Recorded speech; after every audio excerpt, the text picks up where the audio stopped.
هو بقدس ميكائيل شم أيفلح أيستي إلى يمحل نخيرنا دلنا أم آخر له خشوع أتفي لا يودق كمان مسلك هو لك كمان إلى مسمح لكو تعطي فوديق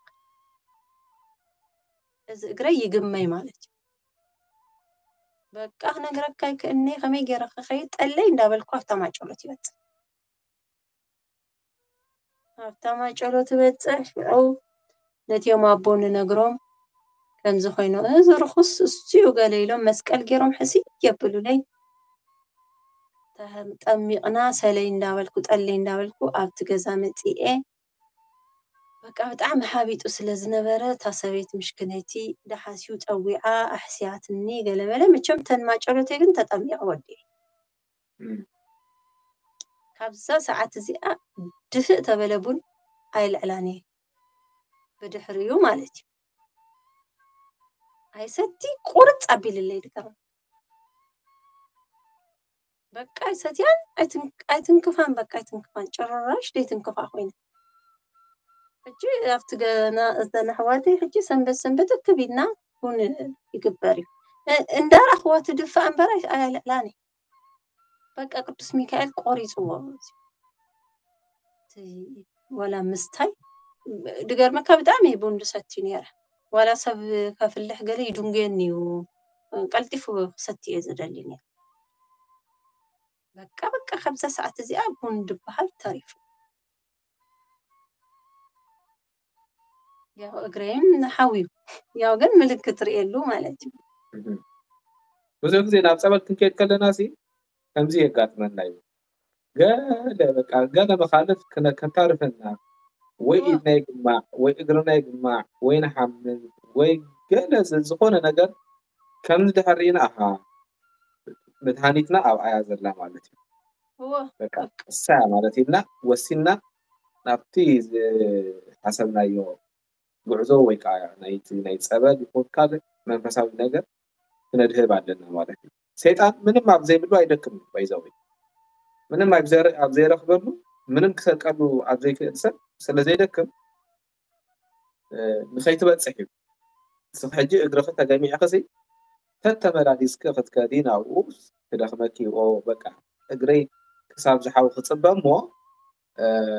ክኸይድ ጸበል ክገብር ተትብሊ ካልእ ከዓ ሰሙን ዕድል ይክየለኽ ሰሙን ከዓ ካልእ ሽግር ከዓ ንጻብክ ማለት ካልእ በቃ ትርስዕ ናብ ምኻድ ትረሲዕኽስ ካልእ ጉዳይኪ እንዳገበርኪ تحلف يوم ማለት በቃ ቡን በዚያ ተጠዊላ هاي فرحة أي العلاقة أي ستيا أي فلحة أنت إذا خنكوا يمتصلح مثل كان دابرتاعه ده حركة كتأمي نزين نشتي حفتي هلا نبي ترستان ما حزق زنبرة بي ترستان دقدو قال ملا نبرو يمتصمون تايبل أبونا أرون قدام لين خيج يبلن نخيج حرك أبونا أرون قدام العلو يهلوا كحوني بلفوني يقولون تبيترست هو زناب زي أطو هو تبت بالزناب عيتاتو مسو خاطر العيلة أبونا أرون قدام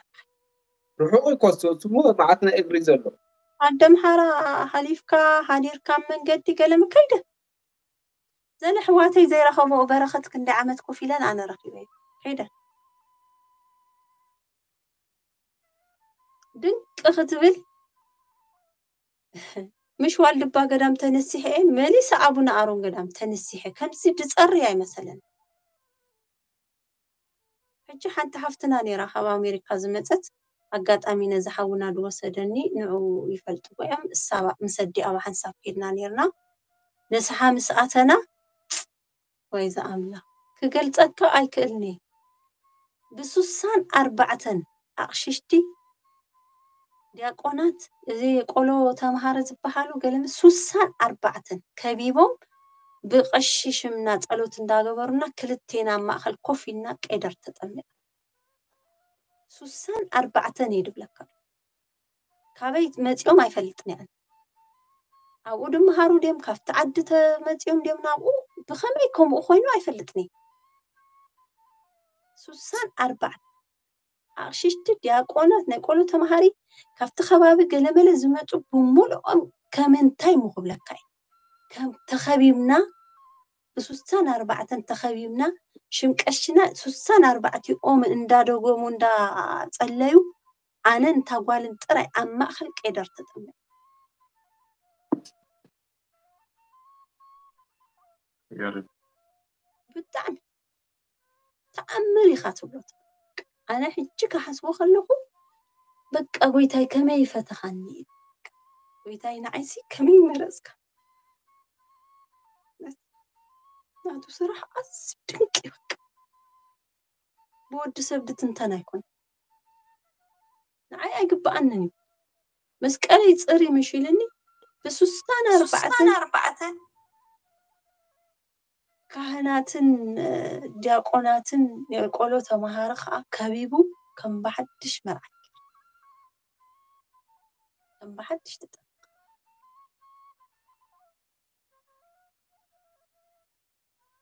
ወድሕሪኡ እንግዲህ ካልኣይ ስደት ዝመፅእ ዘሎ ሽዑ እንታይ ኮይኑ መስለካ ዝኸፍለልና ሰብ ኣዳሊልና በዓሉ ነቲ ናይ ሊብያ ድዩ ነቲ ናይ ሰሃራ ድዩ ገለመለ ኩሉ ዝኸፍሉ ሰባት ኮፍ ኣቢሉልና በዓሉ መሊስና ንሱዳን መፂና ሕጂ ኣብ ሰሃራ ማለት ኣብቲ ሊብያ ምስ በፃሕና ደድሕርትዮም ተሓረዱ ሰባት ስለ ዝኸድና 2015 ኣብቲ ናይ ተምሪ ብዙሕ ተምሪ ዘብቆለሉ ገረባት ኣለው ኣብና ዓሪፍና ኣብኡ ምስ ዓረፍና ማለት እትዮም ዝተሓረዱ ሰባት ካብኡ እዮም ወሲዶም ካብቲ ንሕና ዝዓረፍናሉ ቦታ ማለት እዩ ቀድሚ ሕጂ እትዮም ክርስቲያን ተባሂሎም ዝተሓረዱ ማለት እዮም ድሓር እትዮም ድወሰዱና እንታይ ይብሉ ብዙሕ ንኽትሸኑ ካብ ዝርሕቕ ኢልኩም ገለመለ ኣይትኺዱ ስለምንታይ የሕዋትኩም ካብዚኦም ተወሲዶም ገለ ይብሉና ብዝኾነ ኣነ ማይ ደልየ ከምዚ ዝብለካ ከዓ ወዲ ሓፍተይ ስለ ዝነበረ ማይ ደልየ ሕጂ ማይ ክልምን ኢለ ኸይደ ማለት እዩ ማይ ክልምን ምስ ከድኩ ሓንቲ ሙስሊም ምስ ክልተ ከማና ስደተኛታት ማለት ይፀንሓኒ ሕጂ ምስ ፀንሓኒ ንዕአን ባኒ ማይ ብጀሪካን ናይ 5 ሊትሮ ገለ ይኸውን ተደይተጋጊ 3-5 ሊትሮ ይኸውን ብፃዕዳ ጀሪካን ማይ ሂባተን ብዙሕ ባኒ ሂባተን ገለ ሒዘን ምስኣ የዕልል ኣለዋ ሕጂ ኣነ ኺድ ኢለ ሽዑ ማይ በሃብኒ ኢለያ ሕጂ እኳ ረሲዐዮ ኣለኹ ግን ቆቁሩብ ዓረቢ ሰምዐ ነይረ ብዙሕ ኣይኮነን ቆቁሩብ ግን ማይ በሃብኒ ማይ ደልየ ኢለያስ ሽዑ እንታይ ኢላትኒ እንቲ ሙስሊም ወዳ መሲሕ ኢላትኒ ከምዚ ዝብለካ መስቀለይ ኣውፅየዮ እየ መፅየ ዘለኹ ያው እቲ ሽዑ ዝተሓረዱሉ ግዜ ስለ ዝነበረ የሕዋተይ ስለ ዝፈርሓ ኣውፅኽዮ ሂድ ኢለናኒ መስቀለይ ኣውፅየ መፅየ እንቲ ሙስሊም ወዳ መሲሕ ኢላትኒ ሽዑ ኣነ መሲሕ ኢለያ ኣነ ክርስቲያን እየ ኢለያ ሽዑ ተናብኡ ዝነበራ ኣዋልድ ሰንቢደን ሽዑ ከመይ ጌርኪ ክርስቲያን ትብልያ ኣብዚ እኳ እዮም ተሓሪዶም ካብዚ እኳ እዮም ተወሲዶም እንተቕተለት ክገገል ኢለናኒ ኣነ ሕጂ ሻልካ እቲ ምቕታል ገለመለ ትዝ ኣይበለንን በቃ እታ ትኽክል ታሪበ እንቲ መሲሕ ወዶ ምስ በለትኒ ኣነ መሲሕ ኢለያ ሽዑ ሰንቢደን ንሳን በቃ ኣነ መሲሕ ኢለያ ኣለኹ ድላያ ትግበር ኢለ በቃ እሞ በቃ ኢለያ ኣለኹ ዋላ ሓንቲ ኣነ ምንታይ ፈሊጠ ገለመለ ኢለየን ብዝኾነ መቸም ኣይጨከነትለይን ማይ በዚ ናይ ቆርዓርዓ ኸውን ማይ ባኒ ከዓ ፍርቂ ባኒ እቲ ባኒኦም ብጣዕሚ ነዊሕ እዩ ባኒ ፍርቂ ባኒ ሂባትኒ መቸም ታደደለኹዋ ሒዘያ ተመሊሰ ማለት እዩ هيدا يا تمليسة شعو عم منقدي نداخلنا ያው ቲዮታ ማኪና ገይሮም ጽዒኖም ድወስዱኻ ማኪና ተጻዒናና ነርና ኣወዳት ነይሮም ኣዋልድ ነርና ሕጂ እዛ ሓፍተይ ቆልዓ ሒዛ ስለ ዝነበረት ቆልዓ እንድሕር ሒዝካ ኣብቲ ብኻሊ ማኪና ኣብ ቅድሚት እዮም ዝገብሩኻ ኣብ ቅድሚት እዮም ሒዞምኻ ድኸዱ ንዓ ሕጂ ፈልዮምማ ሒዞምማ ኸይዶም ማለት ፈላልዮምና እሳ ኣደ ቆልዑ ስለ ዝነበረት ኣነ ምስትዮም ካልኦት ተሓዊሶ ማለት እዩ ሕጂ ቅድሚትን ድሕሪትን ኢና ንኸይድ ነርና ናቶም ንእሽተይ ማኪና ስለ ዝነበረት ብጣዕሚ እዮም ዝጎዩ ካባናስ ዳርጋ ተሰዊሮም በቃ ሓፍተይ ዘላቶ ማኪና ካባና ተሰዊሮም ሕጂ ምስ ተሰወሩ ኣብ መንገዲ ሽዑ ለካ መን ይሕዝዎም እዚኦም ኣይሲሲ ሒዞሞም ዞም ዝሓርዱ ማለት እዩ ሕጂ ሒዞሞም ኣብቲ መንገዲ ውረዱ ኢሎሞም ሽዑ ተኣውቲስታ እንታይ ኢልዎን ወላ ሓንቲ ነገር ከይትዛረባ ባዕለይ ክዛረቦም እየ ብሙሉ ገጾም ተሸፊኑ እዩ ዓይኖም ጥራይ ዝረኣይ መሳርያ ሒዞም እዮም ገለመለ ውረድ ንሕና ኸ ብድሕሪት ኣለና ኣወዳት ኣዋልድ ኩላሕና ተጻዒና ኢና ደለና ሕጂ እግዚኣብሔር ኣምላክ ሪኢኻ ንዕአን ኣቐዲሙ ሰዲድዎን ኣሎ ድሓር ሒዞምን ውረዱ ኢሎምን ይወርዱ እተን ኣዋልድን ኣደ ቆልዑቴን ወላ ሓንቲ ተዛረባን ስቕ ኢለን በቃ ወላ ሓንቲ ኣይተዛረባን ወላ ዓረብ ድፈልጣም ነይረን ግን ከይትዛረባ ኢልወን እቲ ኣውቲስታ ኣነ ባዕለይ ክዛረበ ኢልወን ሕራ ኢለን ወሪደን ማለት እዩ ወረዳ ኢልወን ኣውሪድወን ብሙሉአን ወሪደን ሽዑ ካበይ ኣምፂኻየን ካበይ ረኺብካየን ኢልዎ ነቲ ኣውቲስታ ብዓረብ ገይሩ ማለት እዩ ካበይ ረኺብካየን እንደይ ኣነ ኣብ መንገዲ እየ ረኺበየን ኣይፈልጠኒ ግን በቃ ተማልኣና ምስ በላኒ ተማሊአየን እምበር ኣይፈልጠኒ ኢሉ ማለት እዩ መቸም ብእግዚኣብሔር ሓይሊ እምበር ካብቲ ሓወቱ ክትወፅእ ኢልካ ኣይተሓስቦን እንዲኻ ሕጂ እንታይ ኢልዎ ናብታ ዝመፃኻል ዝረኸብካለን ናብኣ ምለሰን ኢልዎ ንሕና ሕጂ ደድሕሪና ንመፅእ ዘለና ረኣዮ ንሕና ሕጂ እንተ ንመፅእ ነርና በቃ ተፈለጥኩም ነርኩም ኣይፈለጥናን ንሶም ግን በሪሮም እዮም ከይዶም ከም ንፋስ እዮም ድውንጨፉ እግዚአብሔር ሓይሊ ናይ ኣምላኽ ስለ ዘሎ እምበር ከምቲ ዝውንጨፍዎ ክንደይ ሰብ ምትወድአ መስለካ በጣም እዮም ድውንጨፉ ሽዑ ምለሰን ኢልዎ ናብቲ ዝነበራሉ ናብቲ ዝረኸብካየን ናብኣ ምለሰን ኢልዎ ኣዋልድ ጥራይ ምዃነን እንደገና ኩላኽካ ከምዚ ዓበያ ፀሊም ኢኻ ትኽደን ከምቲ ንዐዖም ስለ ትመስሎም ኣደ ቆልዑቴን ሕጂ ቆልዑት ሒዘን ስለ ዝነበራ ምለሰን ኢልዎ ኦኬ ኢሉ ሽዑ ኣብኣ ከሎ ነቲ ናህና ኣውቲስታ ተመለስ ኢልዎ ተመለስ ከምዚ ኢለ ረኺበዮም ስለ ኣውሪዶም ንፀኒሖም ተመለስ ናፍታ ዝነበርናያ ቦታ ናብኣ ተመለስ ኢሉ ሕጂ ተመሊስና ሽዑ እቲኦም ደንጊዮም ተሓፍተይ ከዓ ኣብያ ደላ ቆልዓ ሒዛ እያ ወዲ 5 ዓመት ሒዛ በቃ ነፅልል ኢለ በኺየ በቃ ደንጊዮም ሽዑ መቸም መፅኦም ናባና ምስ መፁ ወይ ኣመተ ጻድቕ ሓፍተይ ከምዚ እንዲና ደኣረኺብና ኣምላኽ ኣውፂልና እምበር ከምዚ እንዲዮም ኢሎምና ገለ ትብለኒ ብዝኾነ መቸም በቃ ድሕሪ ሕጂ ፈፂሞ ዋላ ድላ ይኹን ኣይንፈላለይን ኢና ገለገለ ኢለያ መቸም ትሰሃራ እግዚአብሔር ኣምላኽ ሓይሊ ኩሉ ተወዲኡ ናፍቲ ናብ ባሕሪ ንኸደሉ ናብኡ ከድና ማለት እዩ ሕጂ ናብቲ ባሕሪ ክትኣቱ ከለኻ እሳ ኣደ ቆልዓ ተባሂላ ተፈልያ ማለት እዩ ኣነ ንበይነይ ከይደ ሽዑ ያው ኣብ ባሕሪ ኣቲና ቀድምቲ ይኸድኩ ማለት እዩ ኣነ ቀዲመ እያ ከይደ እሳ ኣደ ቆልዓ ኢሎም ዳርጋ ብድሕረይ ወርሕን ገለን ተሪፋያ እቲ ቆልዓ መንጎ ሓሚምና ነይሩ ገለ ብቻ ብጣዕሚ እቲ ስቃይ ኣዝዩ ከቢድ እዩ ነይሩ ሎሚ ተመሊስካ ትሓስቦ ከለኻ እቲ መንገዲ ኣይኮነን ንስድራ ቤትካ ንማንም ፀላኢኻ ድሓረደካ ከማን ኣይትምነዮን ኢኻ ኣዝዩ ከቢድ እዩ ሽዑ ኣብቲ ባሕሪ ምስ ኣተና እሳ ተሪፋ ኣላ ንሕና ባሕሪ ጀሚርና ሓደ ሶማሊ ነይሩ እቲ ኣውቲስታ 17 ሰዓት ጌርና ኣብ ባሕሪ 17 ساعات جرنا كمز أنفت أفيويو نمالتا خمان كيدنا نيرنا أتيوم مالتا جن أي تقبلونا كنك أي نقبلكم منين أيلو بزخنا كمز أنفت أفيويو ركز أنيانة أنفت يتأفيو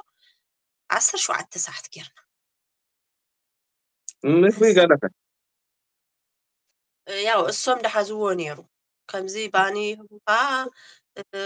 ካብቲ እትዮም ሊብያውያን ክሰቕሉኻ ከለዉ ድሕዝዎ ነገር ኣሎ ባኒ ገለመለ ይሕዙ እዮም ኣብቲ እንታይ ኢኻ እሞ ክትብላ መርከብ ክትብላ ኣይትኽእልን ኢኻ ጀልባ كنت يسمى لكم أفتي جلبة 350 تعال 350 هو በቃ ከምዚ ደረጃ እንዲሁ ኣብ ታሕቲ ነይሮም ንሕና ግን ደቂ ኣንስትዮ ተባሂልና ኣብ ላዕሊ እዮም ገይሮምና ነይሮም ያው ክትሓስቦ ከለካ እትዮም ታሕቲ ዝነበሩ ረኣዮ ትንፋስ የለን ንፋስ የለን ገለመለ ኣዝዩ ከቢድ እዩ መቸም በቃ እውነት ክትሓስቦ ከለካ ንሕና እንታይ ገለ ደይውዳእ መርገም ኣለና ኢኻ ክትብል ትኽእል በእውነት እየ ዝብለካ መቸም እዚ ፈተነ እዚ ብጣዕሚ ከቢድ እዩ በቃ ኣብ ሕጂ ኮይኑ ክትሓስቦ ከለካ ከመይና መፂና ኢኻ ትብል በቃ ኩሉስ ንሕና ዲና መፂናዮ ብኡዲና ሓሊፍና ኢኻ ትብል ኣዝዩ ከቢድ እዩ ብዝኾነ 17 ሰዓት ጌርና ሰዓት ምሸት ኮይኑ ምሸት በቃ ፀልሚቱ እንታይ ሞ ክብለካ ምድሪ እታ ባሕሪ ፀሎለ እያ ትመስል ንባዕላ እቲ ሰማይ ከዓ ፀሎለ እዩ መሲውሎ شوج اتشينغا اتي دزورلو تيجو اتشينغا نجيدو بقى اندارانا يو كمزي بلج تامشالو بلج يلوت نخخ يلو بقى تطاويلاش أما أهل بحري تطاويلا مشات ساعة 10 تخوينلو ساعة 10 تخوينلو بقى شعو كمينا نموت طرحيخا تحسب قلطفنا دو نموت نخون كم بقى كنصقط دينا ብቻ ኣእምሮኻ ምሳኻ ይህሉን ይሽዑ ንዝምር ንበኪ መጨረሻ ሽዑ እንታይ መፂና መስለካ ማዕበል መፂዩ ከምዚ እታ ጀልባ ዶ ክብላ መርከብ ዶ ክብላ ኣይፈልጥኒ ብቻ ትነቃነቅ ጀሚራ ከምዚ ከነቃነቃ ጀሚሩ ከነቃነቃ ጀሚሩ ሽዑ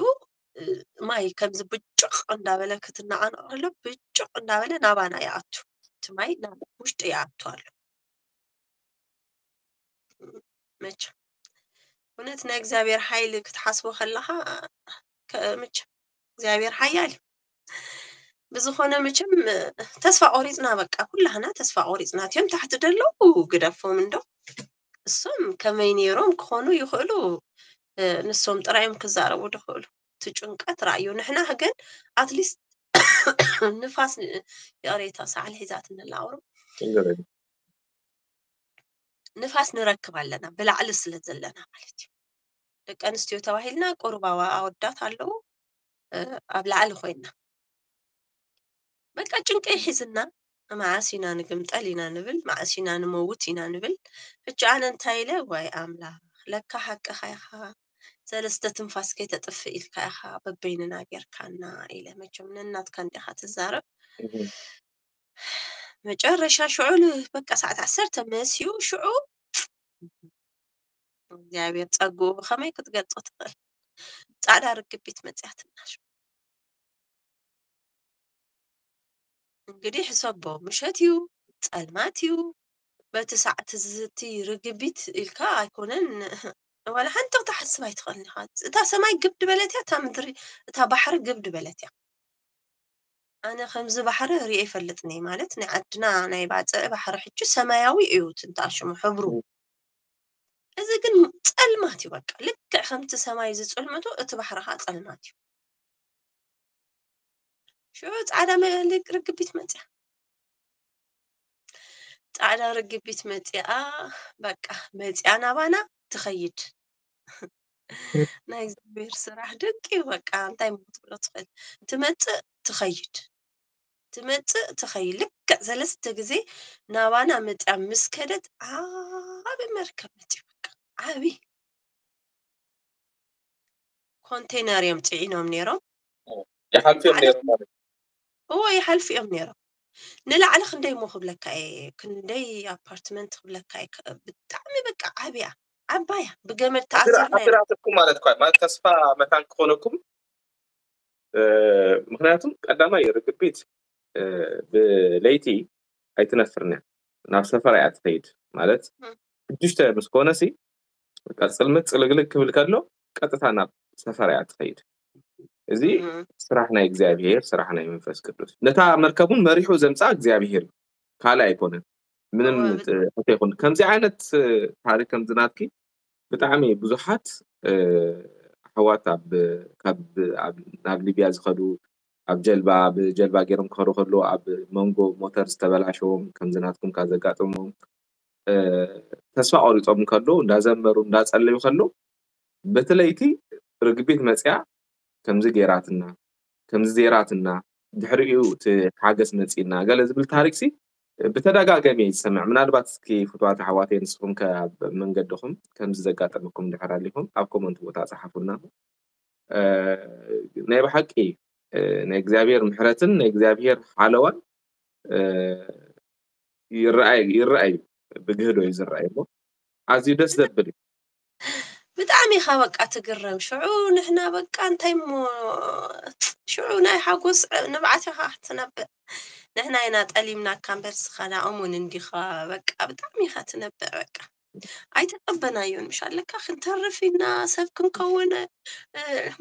ሎሚ ክንህሉ ገሌልካ ትፅበዩን ኢኻ ብጣዕሚ በቃ ሓደገኛ እዩ ነይሩ ከቢድ ነይሩ እግዚአብሔር አምላክን ከምዚ ዝበልካዮ ሓወል እንዳዘመርኩም እንዳጸለኹም እግዚኦ እንዳበልኩም ዲኹም ትመጹ እግዚኦ ንበል ሽዑ እንታይ ኢኻ ሞዴቱ ብሎ የለን ንዝምር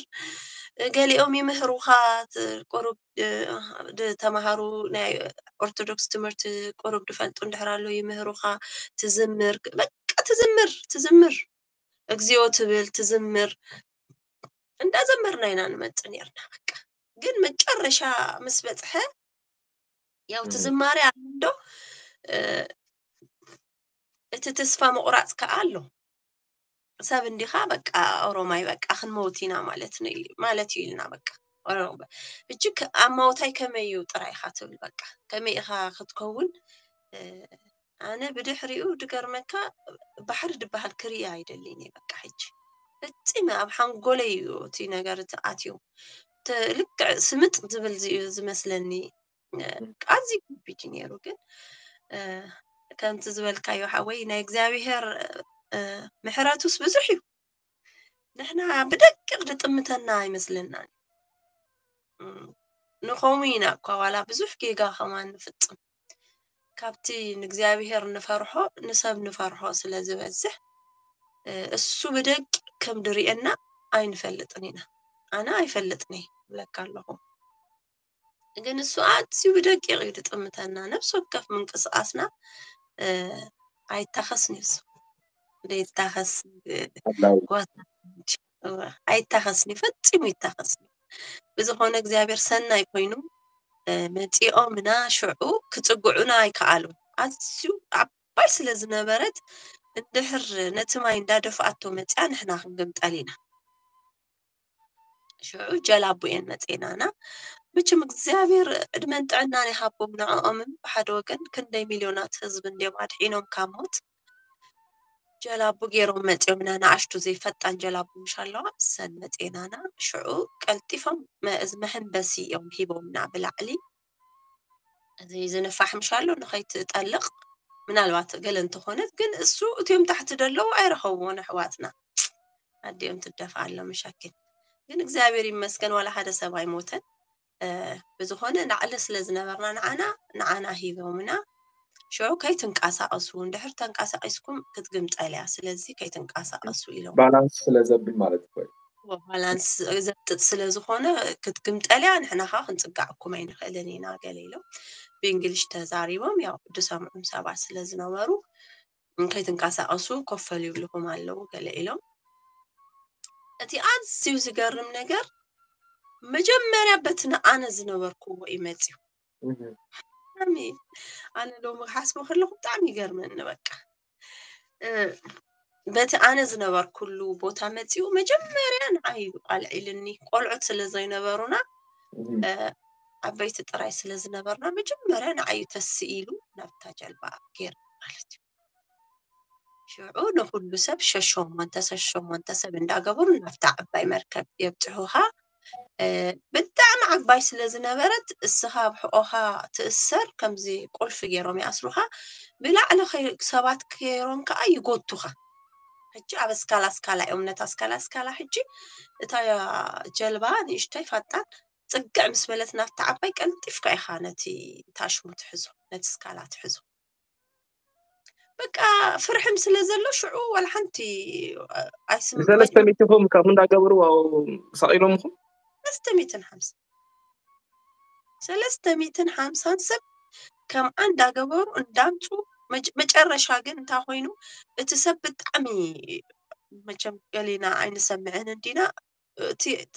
ክትፈርድ ካ ኣይትኽእልን ኢኻ እቲ ታሕቲ ዘሎ ሰብ ዓቕሉ እንዳፀበቡ እንዳወፀ መጭ ንላዕሊ ሕጂ ኩነታት ብጣዕሚ ስለ ደስግኦም እንታይ ገይሩ ብጣዕሚ እዮም ዝገርሙኻ በቃ ካብ እግዚኣብሔር እዮም ተላኢኾም ትብሎም እምበር ንክንድዚ ንሰብ ንሂወቱ ንኸይጠፍእ ገመድ ገይሮም በታ ዓባይ እታ ናህናን ናብታ ዓባይ ኣሲሮም ከይትግምጠ أوكي ስለምንታይ እቲ ሰብ እቲ ታሕቲ ደሎ ዓቕሉ ምስ ፀበቦ ንላዕሊ እንዳወፀ መፅዩ مسيخة أي مسي زلوتي مسيخة ናብ ወጋሕታ እንዲድ ኸይድ ደሎ እሶም ክመፁና ከለው ስራዮ ከባቢ ፍርቂ ለይቲ ኮይኑ ኣሎ ማለት እዩ كندي ساعات وسيد لهم ወይ ክንደይ ሞኽቱ ብለ ኢኻ ኣበለ ክዝክሮ ግን በቃ ዳርጋ ሙሉ ወጋሕታ ስጋ ወጋሕታ ይሰቕሉ የብሉ እዮም ነይሮም ራእያ እታ ኣስካላ ሓንቲ እያ ሕጂ ንዓካ ትድይብ እቲ ሓደ ከዓ ከምኣ ይድይብ ብዝኾነ ሓደ ሰብ ከይሞተና እግዚኣብሔር ኣምላኽ ፀጉኡ ኣብዚሕልና ናብቲ ዓባይ መርከብ ደይብና ማለት እዩ ናብቲ ዓባይ መርከብ ምስ ደይብና ካልኦት ከዓ ሰብዓን ገለን ከዓ ፀለምቲ ኣድሒኖም ነይሮም ከም ዝናህና ኣፍሪቃውያን ማለት እዮም ኣብኡ ፀኒሖምና ብዝኾነ መቸም ተሓዊስና ኩሉ ሙሉ ክንደይ ኮይና ዳርጋ 400 ገለን ሰብ 400 ገለን ሰብ ኮይና በቃ ሕጂ እዛ መርከብ ስቂልና ኣብ ኖርማል ቦታ ክትዕሸግ ኣይትኽእልና ዓባይ ስለ ዝኾነት ናታ መዕሸግ ኣለዎ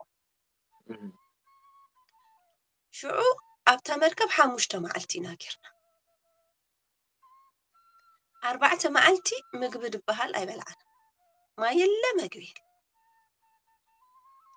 ስለምንታይ መስለካ እሶም ሕጂ ናቶም ምግቢ ጥራዮም ሒዞም ማይም ናቶም تقدر تفسيك حدا يكون يمر ሰብ ክህቡ ኣይክእሉንም እንደገና ብጣዕሚ ብዙሓት እዩ 400 ገለን ሰብ ቀሊል ኣይኮነም ሕጂ ሓንሳብ ከምዚ ወለነተን ደቂ ኣንስትዮ ገለ ኢሎም ከምዚ ብሽኮታ ዓይነት ክህቡ ምስ በሉ እትዮም ፀለምቲ ክነግረካ ኣይክእልኒ ብልዕሌና እዮም ደይቦም በቃ ነቲ ብሽኮቱ ካብ ኢዶም መንጢሎም ድሓር እንታይ ኮይኖም በቃ ፈሪሖም ከመይ ገይሮም ክቕልቀሉና ብድሕሪ መቸም ጥሜት ዘይገብሩ የብሉን እንድዩ ንሕና ግን መቸም እግዚኣብሔር ኣምላኽ ብጣዕሚ በቃ ንዓና ዝሃበ ፀጋ እውነት ንመን እሞ ሂቡ ነቲ ጥሜት ንኽእሎ ነቲ ሽግር ንኽእሎ ኩልና ንፃወር እቲ ኤርትራዊ በቃ መዓንጡ ዓፂፉ 4 መዓልቲ ወላ ሓንቲ ይበለን በቃ ወላ ما ሓንቲ يلا መሰለ مجبرنا ምንም ወላ ሓደ የለ ድገርመካ ግን ኣነ በዛ ነብሰይ ወላ ሓንቲ በቃ ከምዚ ምሻለካ ትደክም ወይ ገለ ምንም የለን ኩሉ ሰብሲ ወላ ሓንቲ ይኩነን እቲ ናይ እግዚኣብሔር ፀጋ ራእዩ ወላ ሓንቲ ይኩና ሽዑ መበል እዛ እታ 4 መዓልቲ ካልእ መርከብ ገይሮም መግቢ ኣምፂኦም ንላዕሊ ኣደይቦምና ማለት እዩ ኣምፂኦም ኢልና ሽዑ ከምዚ ሳንዱች ዓይነት እዩ كم زي حجاب زعد قينا نبلو وشتو بقى قال مللو سلطة زلو قال بزخونة هيبو منا شعون تايلو مم بقى نحنا مزيب تسلمتي كون عين دلينينا نعم بينهم حبوب نعنا بيننا حبنا بيننا تباهينا مالتيو حنتي عبتي حتنا حنت باني أو وشتا سلطة تكون قال دكون دلوا انتي وشت اللوا ينفلتني ግን ያው ጥሜትም አለው ብድኾነ ማይ ግን በጣም ብዙሕ ማይ አምጪውምና ነታ ሓንቲ ባንበሊዕና 5 መዓልቲ ጌርና ማለት እዩ መበል 5 መዓልቲ ኣቦታኣ ተጸጊዓ ሽዑ ሰላም ኣቲና ማለት ኢና ጥልያን ኣቲና ሕጂ ኣዲ ጥልያን ኣቲና بزخونة حوي درسعه على خزارة زدلي ندحريت كملسكمه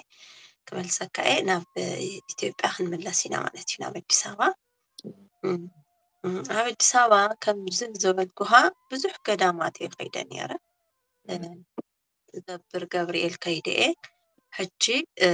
نبو ميكائيل زبحر نيرو زانتو تفلطو اندحركم كا ناي قدوس ميكائيل تاشميو كابد سابا أما جنانيا نبو ميكائيل دبلو لو باسات نابو كأخات خير كم زجافنا عندي ساباتاتي حجي بس عرب سادي زخون دلو كوابي مثلا واحد شوكات برقص يذكروني يمكن أب مجانيا أخات ترانسبورت وستو درسا بايد حجي هانت حفتنا نيرا عين عويرو نيرو خلت عينه كلت عين عويرو بدعمي على السترة زنبرتها عويرو كم زي سامديا كم زي منفس نيرو أنا يزار منفس بزخونة متشم عين عويرو حجي نعاحي زي عين عاخت المقيلة نابزي نبو ميكائيل ينخيط نعاحي زي نسكتكو تتقبل بدعمي تعمرينيا أسلا أنا هبيم أبتي بيترشتان آتيوم أبربعة بوتايم تقميتو كل جزء كأتو خلو هم مبرعيم ماتيوم يمدبلوه እጂ ስጋው ደሙ ድፍተተሉ መቸም أبربعة بوتايم أتيوم عسلة 4 عسلة يوم أبربعة بوتايم كأبت نسوم زابير أملاح زفقدلهم بوتايم تقميتو أتي تقبل ناي معاريو ناي عامت ناي قدس ميكائيل كخون كله معت براميلي بقى ما يملا شعو أتي معار قطع دعتو نفتي انتاشو نفتي تقبل مالتيو يبارخ مالتيو እግዚአብሔር አምላክ እድለኛ እንድሕርኮንካ ኣብታ ደሕመመትካ እዮም ተማና ህብ መፅኦም ድነኽሱኻ ትንህቢ መፅኡ ልክ ኣብታ ደሕመመትካ ነቒሱ እዩ ደውፃ ማለት እዩ ተሕማምካ ብዝኾነ ዝሓፍተይ ሒዘያ ይኸይድ እሞ ሓንቲ ሓፍትና ከዓ ካልእ ካብ ካናዳ ዝመፀት እያ ጓላ ሓሚማ ናይ ኣእምሮ ሕማም ሒዝዋ ኣብቲ ከባቢ ከዓ ናይ መዲና ዓለም ቤተክርስትያን ኣሎ ማጨሎት ኣሎ ናወያ ሕጂ ተጠመቓ ናብቲ መዲና ዓለም ንሕና ቅዱስ ሚካኤል ኢና ደለና ሕጂ ናባና መፅያ ከዓ ተሓድር እቲ እንዳ መዲና ዓለም መሕደር የብሉ ሕጂ እንታይ ኮይኑ ኣብቲ ዘላቶ ዝነበረ ዘለ ኣብቲ ካናዳ ድብለካ ዘላቶ ዓዲ ኣባት ነብሳ ኣለዉ ምስ ሓደ ሰብ ኣብ ኢትዮጵያ ክትሓጋገዛ የተሓሕዙዋ መኪና እሱዩ በቃ ድኾነ ድገብረላ እሱዩ ሕጂ ሒዝዋ ይመፅእ ናባና ምሳና ይድቅሳ ገለመለ ያው ከም ሰብ ኣማጨሎትና ብሕክምና ብዙሕ ሰብ እንዲኻ ትፋለጥ ሕጂ ከም ሰብ ልል ማለት እዩ ሕጂ ምስዕለልና ያው ትግርኛም ብቁሩብ ናይ ስጋ ኣሎ እንዶ ይስማዓካ እንዲሁ ሽዑ ትዕልለና ክልተ ደቃ እዮም ክልቲኦም ናይ ኣእምሮ ሽግር ኣጋጢምዎም ደቃ ክንደይ ይኾኑ ዓበይቲ ድዮም ዓበይቲ እዮም እዋ እዚኣ ጓል ዝብለካ ሕጂ ዳርጋ 18 ዓመት ትገብር ዶ ትኾን በቃ ቁመታ ገለ መዲኣ ካባይ ከማን ትነዊሓ እኩል ትወድኻ ምዕባያ እዩ نعم مالتي كلتيهم قلت تسألين مجمرة تودي مثلا تسأليلو حيزاتو تمتمو أبشن قرو قدس ميكائيل ndaحت أبتو دحان እንዳሆነ مسمت اتسابعيا كتمتو لكم يربش أزيو مسربشن تبل كم تنسات عدلان مالتي حيزاتو تملس كي حاويه جمس حيزاتو مستملست ودي بقى مليسو يقدو بقى حاميمو مالتي ثاني حقا زاقوالا حات حم جمس حمامتي حيزاتا تمتدلان ما جلوس نخطما ماشي حجي تعللنا بقى تريان نوحيا تبكي بقى هم ما يباجو بقى تبكي بقى بتعمل تدنقزك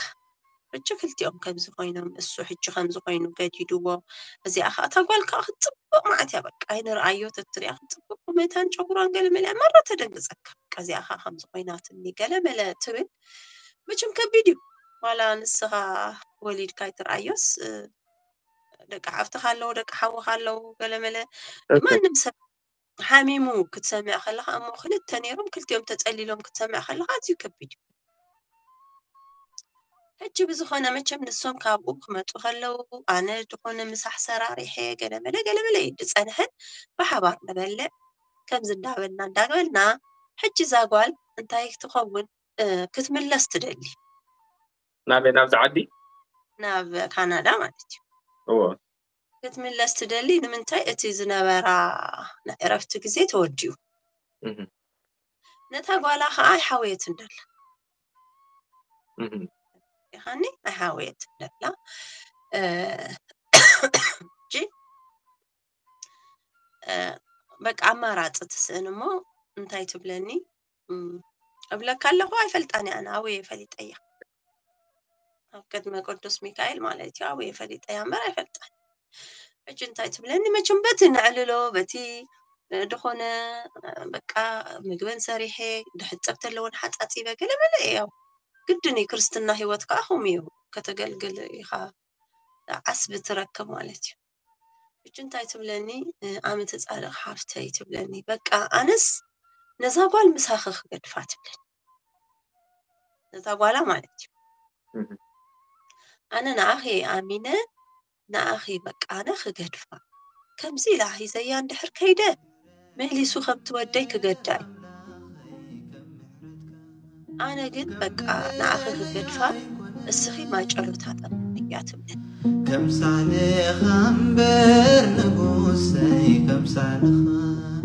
كم حدياتي يكون محرات ركب